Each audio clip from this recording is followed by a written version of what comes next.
Three, two, one. Hi, this is Misty Dawn with the Manamal Streaming Radio, and I'm here with Shaun and Scott Snails from the band Spiral Crush out of Michigan. Thanks so much, guys, for joining me today. How you doing?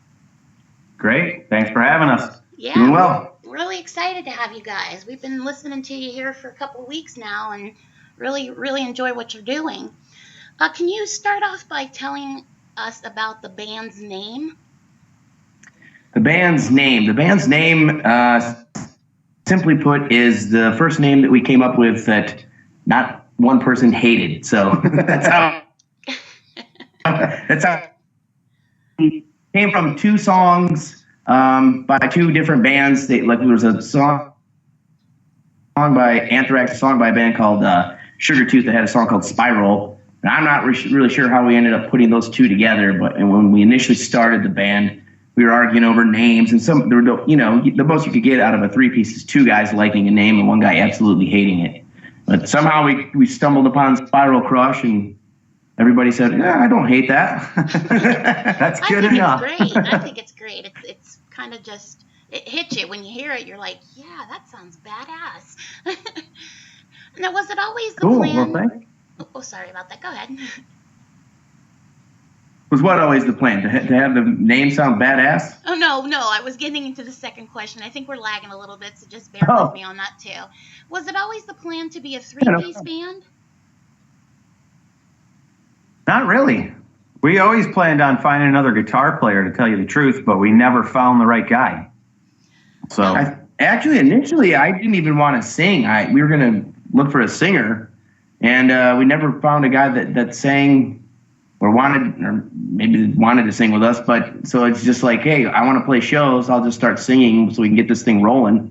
And that was years and years before we actually were even Spiral Crush. We were just jamming with some other guys and dwindled down to a three-piece and ended up just playing live shows because we wanted to get out there and play. But then when we decided we were going to move forward, like Scott said, we intended to get another guitar player. We just never found the guy. Now, your other bandmate is a childhood friend?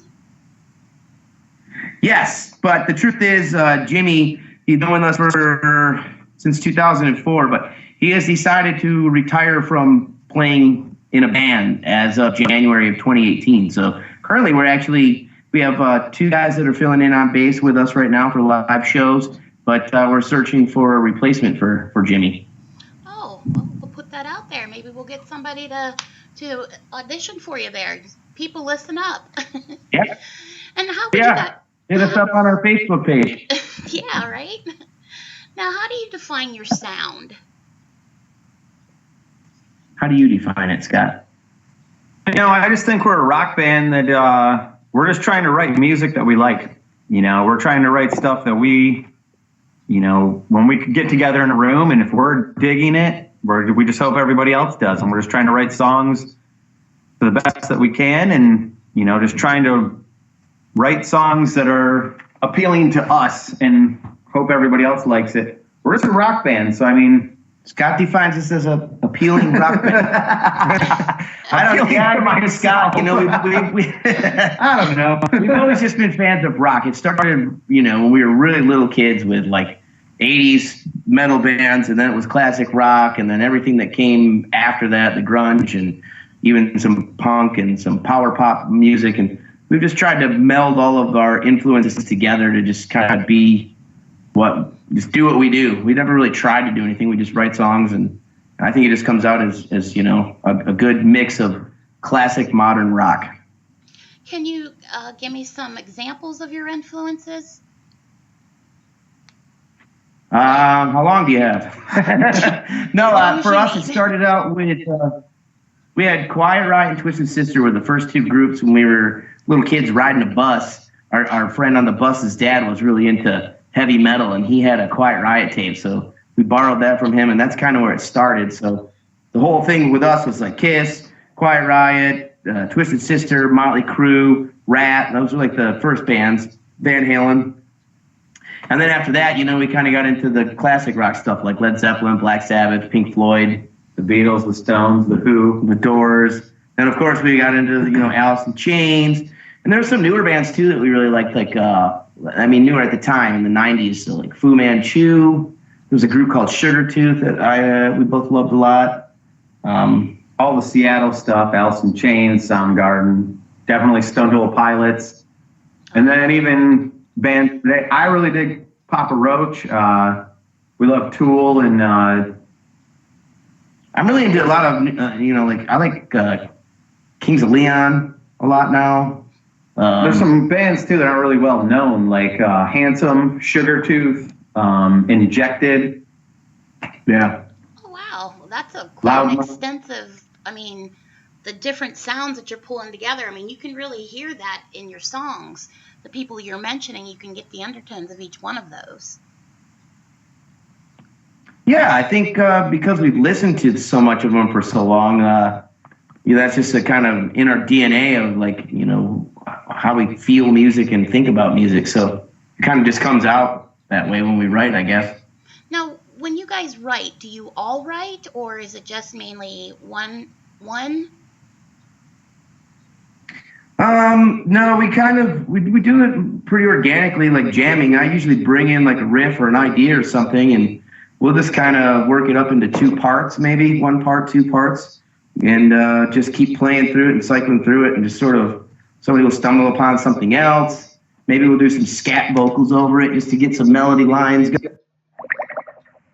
Well, that sounds amazing. That's what I really enjoy about doing this, because a lot of times people just kind of take it that one person writes the songs, and since I've been interviewing, I hear a lot of them saying that they all get involved in the writing. So that's great. Yeah, are you there? Yep, I'm here. We lost you for a second, so we didn't know if we heard you. Oh, have you heard us?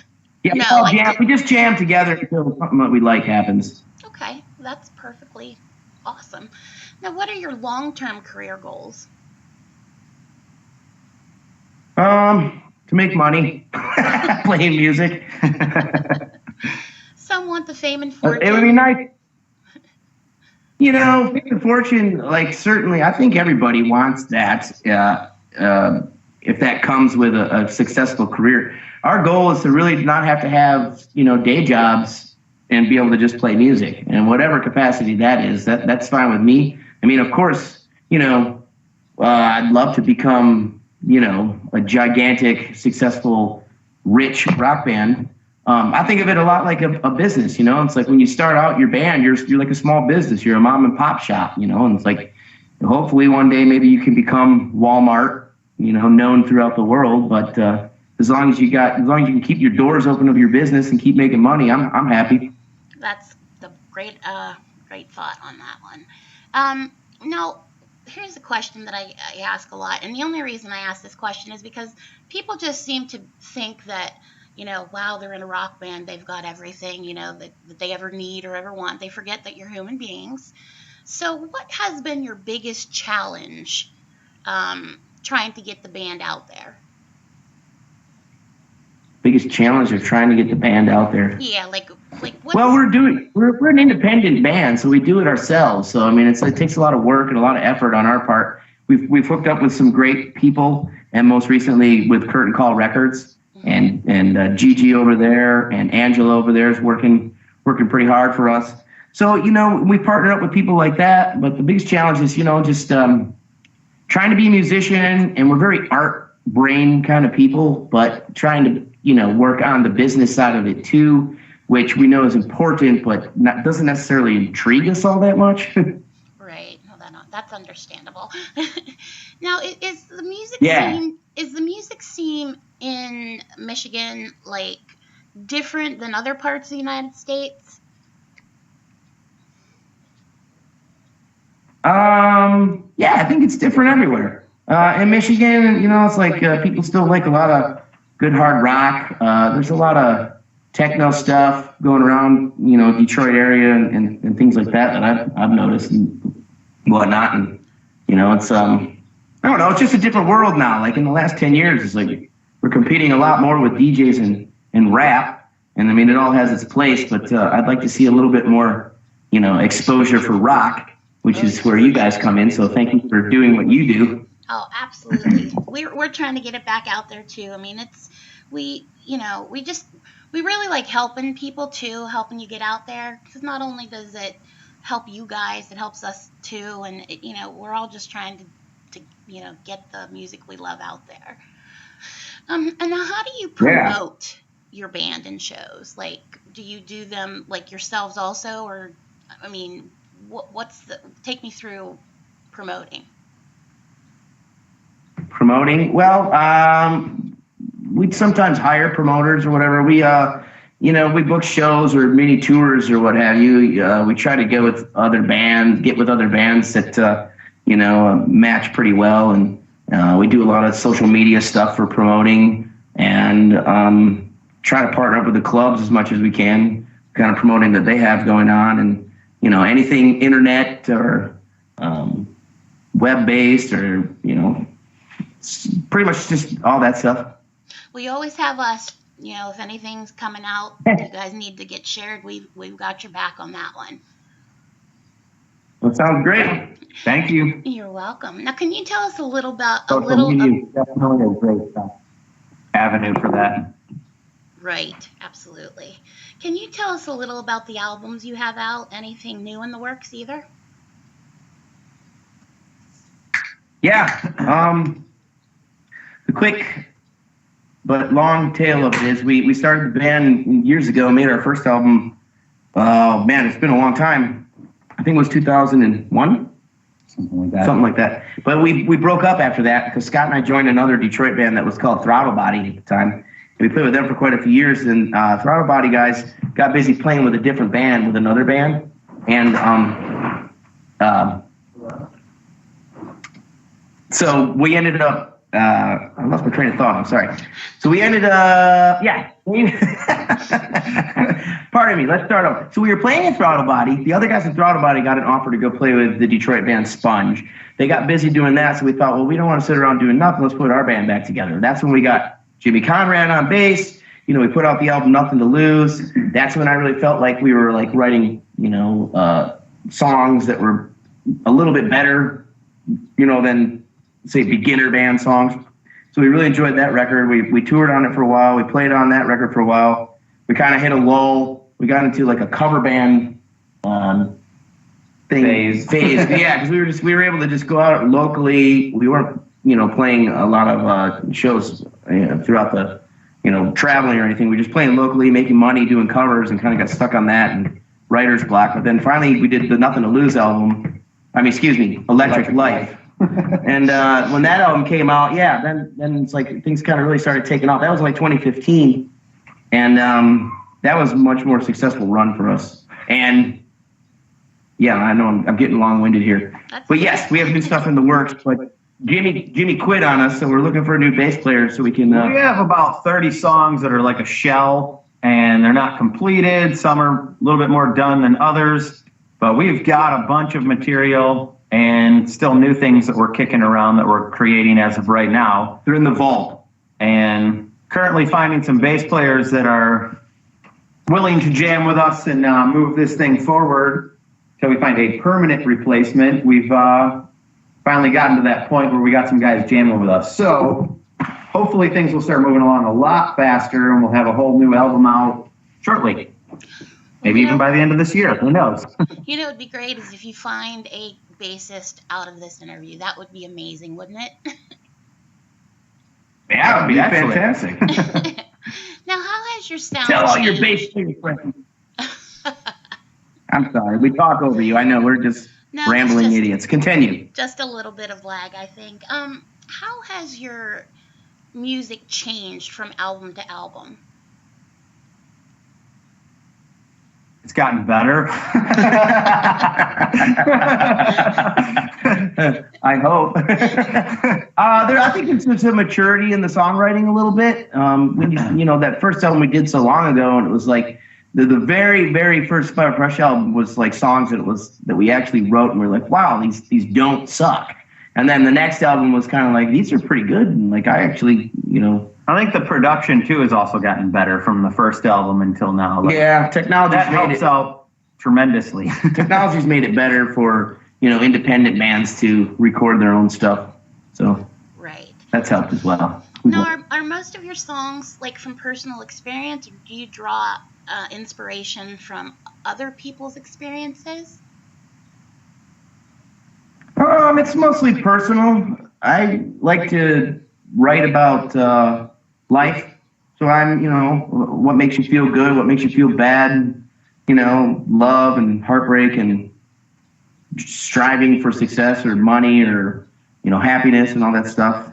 It comes from the heart. That's great. I like that. I like that answer a lot because I've found that a lot of them draw from other people's, inspiration from other people's. And I thought, I think everybody has your own personal experiences that you can write about that everybody can relate to, So. Sure. Now, here's a question I like to ask. If I were to turn on your iPod to your recently played list, who would I find? Scott, you want to go? Probably Robert Plant. Robert Plant. Who else have I been listening to? I have my most recent two things that I've listened to was Enya and the Scorpions. There you go. You can't beat those two either, though. Yeah, it's kind of not really a match made in heaven, I would say, but I don't know. Maybe I was sad one day. I put on some Enya. But I'm happy again because I was listening to the Scorpions. There you go. Scorps are always the good one. I like John them just too. sent me something on a band called Rough Cut, so I was jamming those a little bit. Isn't that what they were called? Rough Cut, yeah. Now, do you guys have any shows coming up? If so, where are they going to be?